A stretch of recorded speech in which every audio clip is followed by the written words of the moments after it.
We're back and continuing with the world lead and asking questions about what happened in Venezuela over the weekend and what happens now. White House Deputy Chief of Staff for Policy Stephen Miller joins us now. Stephen, thanks so much for joining us. So a source briefed on the Venezuelan operation told me that a handful of American troops sustained bullet and shrapnel wounds, but none are life-threatening. Can you share with us how serious any injuries to American service members might be, and also any information you can tell us about any Venezuelan civilian casualties? Algunas acciones institucionales no solo destacan por lo que provocan, sino por lo que silencian al ejecutarse fuera de los mecanismos habituales. En la mañana del 29 de diciembre, un comunicado emitido por la misión diplomática de Estados Unidos en Bogotá confirmó que fuerzas estadounidenses habían llevado a cabo una operación de seguridad en el Caribe que había dado lugar a la eliminación de una figura política de alto rango ubicada en territorio extranjero. La nota, breve e imprecisa, omitía nombres, pero su contenido fue rápidamente descifrado por observadores internacionales. Se trataba del presidente de Venezuela, Nicolás Maduro, detenido por una acción conjunta de unidades militares y agentes federales. Habría sido trasladado a territorio estadounidense incluso antes de que las autoridades venezolanas hicieran ninguna declaración al respecto. El mismo día, el presidente Donald Trump, en una entrevista transmitida en directo desde su residencia en Florida, asumió públicamente la autoría del plan, refiriéndose a la intervención como una medida necesaria para recuperar el control de recursos estratégicos apropiados indebidamente por un régimen ilegítimo. El impacto del episodio no se limitó a lo que ocurrió dentro de la sala en ese momento.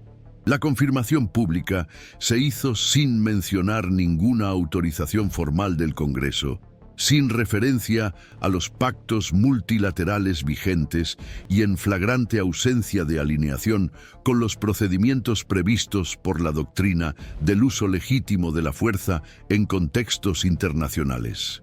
A diferencia de acciones militares anteriores, que pasaron por meses de discusión en el legislativo, o por la construcción de coaliciones internacionales, la decisión anunciada por Trump rompió con el patrón institucional de validación previa por mecanismos legales y diplomáticos.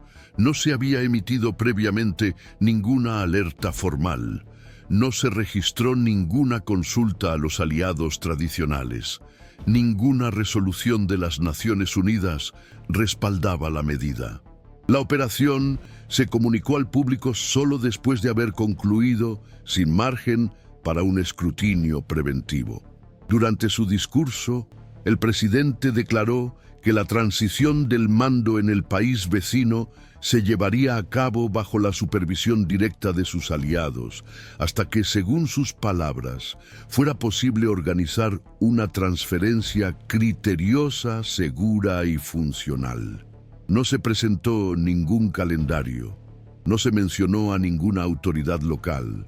La frase, a la vez vaga y asertiva, provocó reacciones inmediatas entre los parlamentarios estadounidenses y los analistas de relaciones exteriores, ya que parecía implicar una gestión informal de un Estado extranjero a partir de estructuras no reconocidas oficialmente por las instituciones estadounidenses.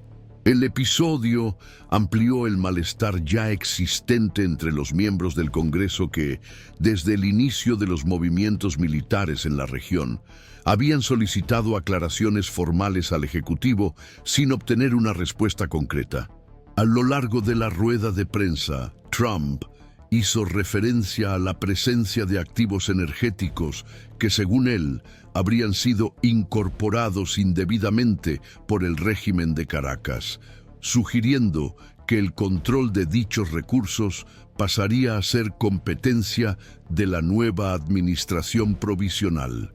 La falta de claridad sobre los límites de esta gestión, así como la ausencia de cualquier mención al Departamento de Estado, llevó a parte de la comunidad diplomática a calificar el episodio como un giro atípico en la práctica de la política exterior. Aunque el gobierno estadounidense ya ha adoptado políticas de presión económica, bloqueos y sanciones en múltiples contextos, la decisión de ejecutar directamente una acción militar con el fin de capturar a un jefe de Estado representa, para muchos observadores, una transgresión de los límites de contención que sustentan la arquitectura institucional internacional. Es en este tipo de escenario donde la atención a los detalles y a las ramificaciones se vuelve decisiva. La simple sucesión de los hechos no es suficiente para comprender el alcance real de las decisiones que involucran múltiples vectores institucionales. Por lo tanto, mantener un seguimiento continuo, basado en el análisis contextual y la información cualificada, es fundamental para no perderse entre versiones inconexas y declaraciones aisladas. A partir de ese momento, el debate en Washington pasó del terreno de la sorpresa táctica al análisis de lo que la operación representaba en términos de precedentes institucionales. En los días posteriores a la captura de Nicolás Maduro, los miembros del Comité de Relaciones Exteriores del Senado comenzaron a cuestionar abiertamente la legalidad de la intervención. La senadora que preside la Subcomisión de Operaciones Internacionales solicitó, en una nota pública, el envío inmediato de documentos que demostraran cualquier consulta al Congreso antes del inicio de las acciones. Hasta el momento, no hay constancia de ninguna autorización formal basada en la resolución sobre los poderes bélicos, el mecanismo que regula las prerrogativas del Ejecutivo en situaciones de conflicto. Tampoco hay indicios de que los principales líderes de las dos cámaras legislativas hayan sido informados previamente. Esta omisión reforzó la percepción de que la decisión se tomó al margen de los canales institucionales habituales, creando un vacío deliberativo con implicaciones constitucionales aún por evaluar. Es en este contexto que han surgido señales de disensión dentro de la propia estructura gubernamental. Informes publicados por medios especializados en seguridad nacional señalan que miembros del Departamento de Defensa han manifestado su malestar por la ausencia de un protocolo interinstitucional. Uno de los puntos citados fue la falta de coordinación con el Departamento de Estado, tradicionalmente responsable de la articulación diplomática en situaciones de crisis. Fuentes no identificadas indican que la decisión partió de un núcleo de asesores informales, compuesto por figuras cercanas al presidente, sin cargos formales en la administración actual. La presencia de nombres como Pete Hegseth, Stephen Miller y otros aliados políticos en reuniones estratégicas sobre el futuro de Venezuela generó dudas sobre la legalidad de la estructura decisoria utilizada. A partir de ese momento, la atención se centró en la dimensión internacional del episodio. Las organizaciones multilaterales comenzaron a emitir comunicados en los que expresaban su preocupación por la falta de legitimidad de la acción. La Comisión Interamericana de Derechos Humanos, en una declaración preliminar, mencionó la necesidad de evaluar los impactos humanitarios de la transición forzada del poder. El secretario general de la ONU, en una entrevista con la prensa, afirmó que las operaciones de esta naturaleza requieren un amplio respaldo jurídico y no deben ser llevadas a cabo unilateralmente por ningún Estado, so pena de debilitar los instrumentos colectivos de resolución de conflictos. Estas posiciones, aunque moderadas en su tono, indican que existe un creciente malestar diplomático ante el precedente establecido. En el plano interno venezolano, el escenario se ha vuelto aún más volátil.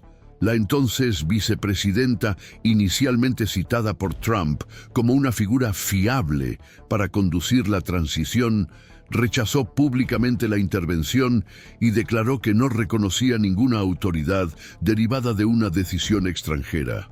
En respuesta, parte de las Fuerzas Armadas declaró el estado de alerta sin definir una alineación clara con ninguna de las partes. Mientras tanto, líderes de la oposición tradicional venezolana, como María Corina Machado y Edmundo González, criticaron la falta de transparencia del proceso y exigieron una nueva convocatoria de elecciones generales bajo supervisión internacional.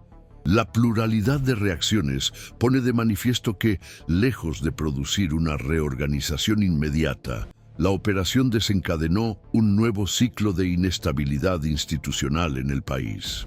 Esta convergencia ayuda a comprender por qué los analistas han tratado este episodio como un hito ambiguo, en el que los límites entre la acción militar, la política energética y el proyecto de poder se vuelven cada vez más difíciles de distinguir. La ausencia de justificaciones formales, respaldadas por tratados o resoluciones, refuerza la interpretación de que la acción se guió por criterios operativos más que por una estrategia articulada de reconstrucción institucional.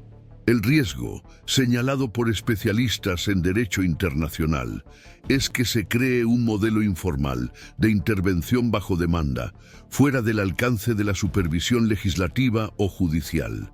Entre los sectores económicos, la reacción también fue cautelosa. Las empresas estadounidenses del sector energético emitieron comunicados genéricos sobre estabilidad geopolítica y seguridad de las inversiones, sin mencionar directamente la operación.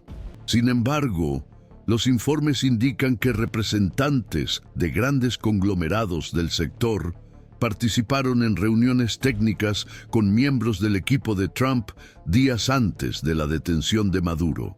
Aunque no hay pruebas de una articulación directa, la coincidencia temporal ha despertado alertas sobre posibles intereses económicos que influyen en las decisiones de política exterior. Esta sospecha, aunque no confirmada, ha sido explotada por los críticos de la operación como prueba de la privatización informal de la agenda diplomática del país.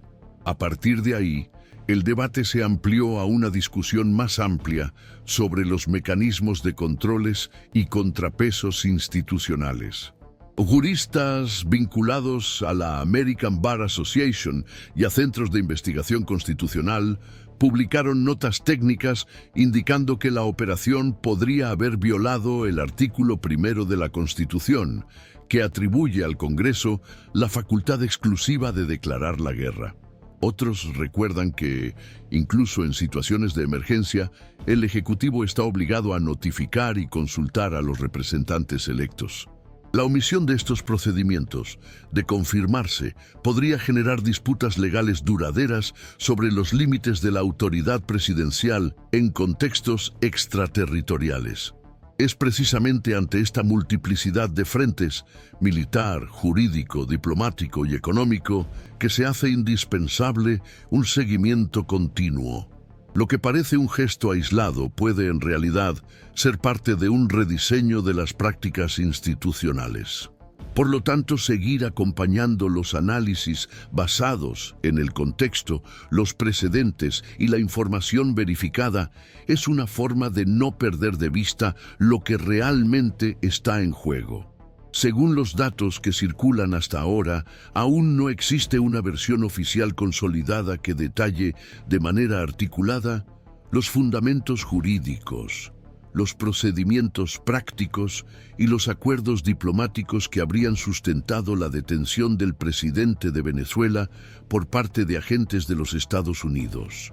La falta de documentación pública exhaustiva contribuye a la proliferación de interpretaciones divergentes entre especialistas en derecho constitucional, antiguos miembros del Ejecutivo y analistas del ámbito de la seguridad internacional.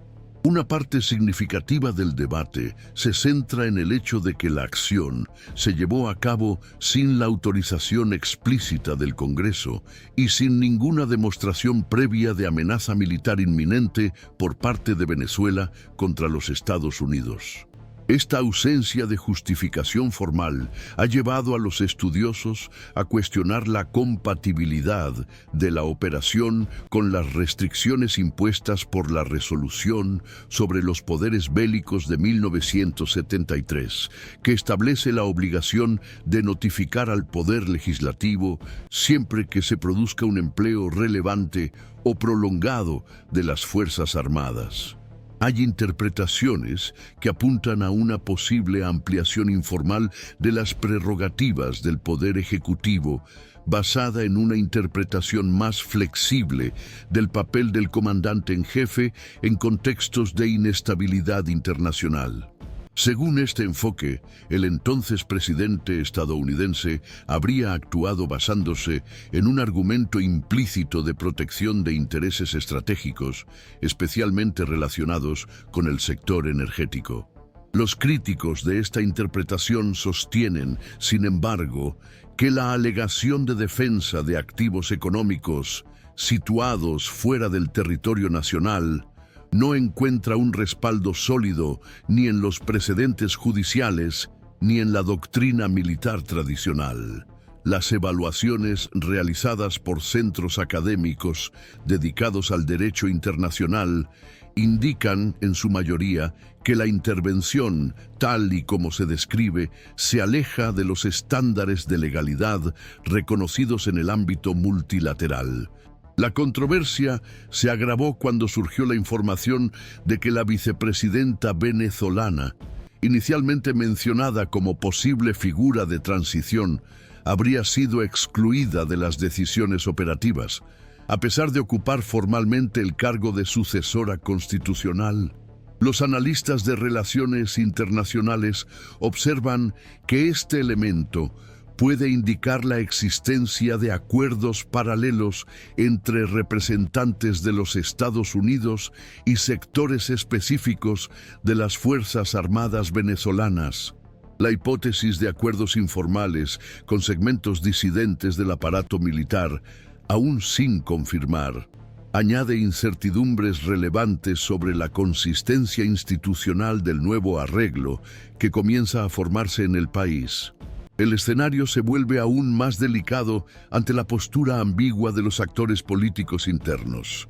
Los líderes de la oposición, que tradicionalmente adoptaban un discurso alineado con la defensa de la democracia liberal, comenzaron a distanciarse de la operación al darse cuenta de que no serían incorporados de inmediato a la estructura de poder diseñada desde Washington. María Corina Machado, que había alcanzado proyección internacional por su actuación contra el gobierno de Nicolás Maduro, declaró públicamente que cualquier proceso de transición desprovisto de legitimidad popular no sería más que un cambio superficial.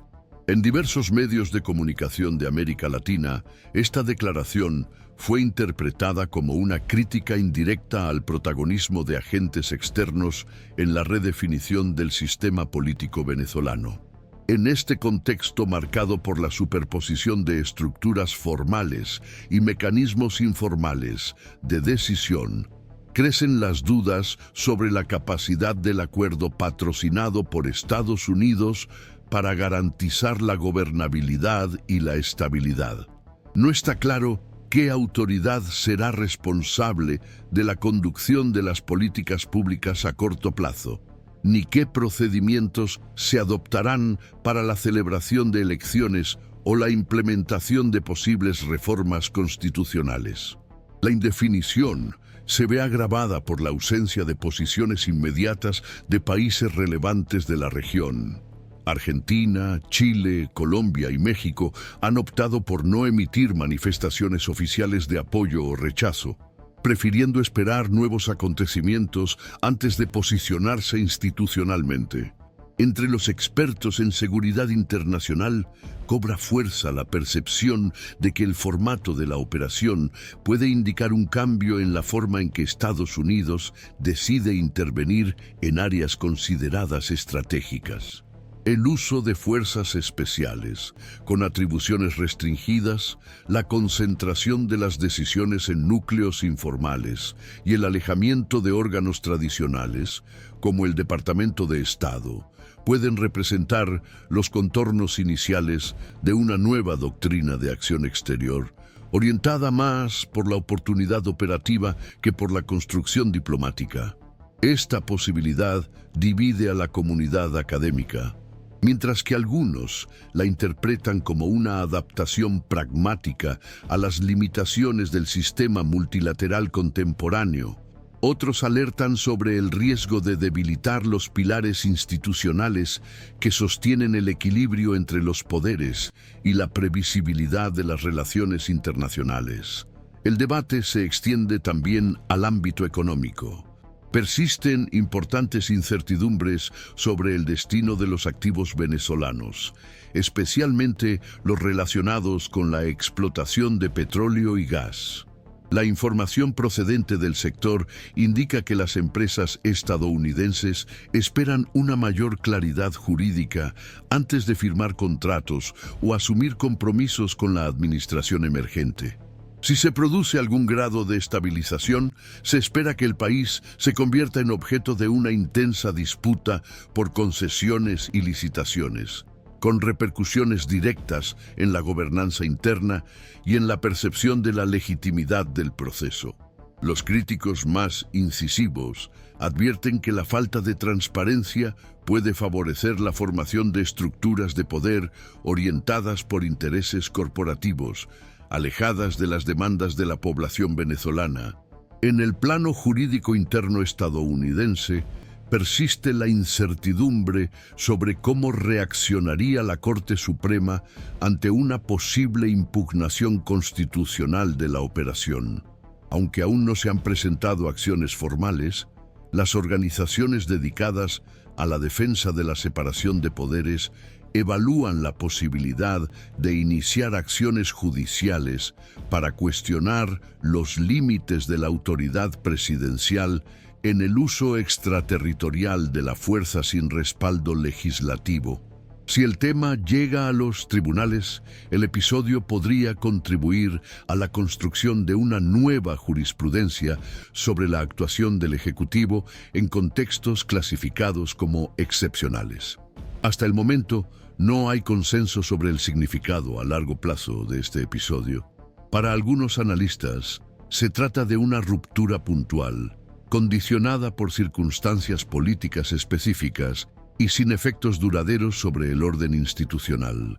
Para otros, el caso puede marcar el inicio de una fase caracterizada por una mayor informalidad en la toma de decisiones, en la que se adoptan medidas de gran impacto al margen de los mecanismos tradicionales de control y transparencia.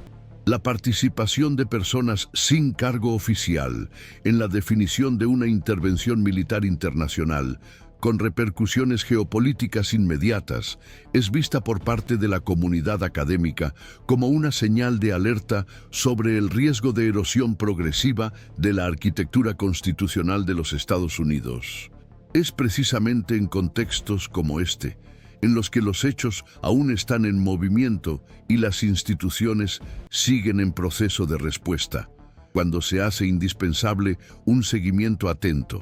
Cuando los acontecimientos siguen abiertos, es esencial realizar análisis rigurosos y constantemente actualizados para comprender el alcance real de decisiones que, a primera vista, pueden parecer aisladas, pero que tienen implicaciones sistémicas profundas y duraderas.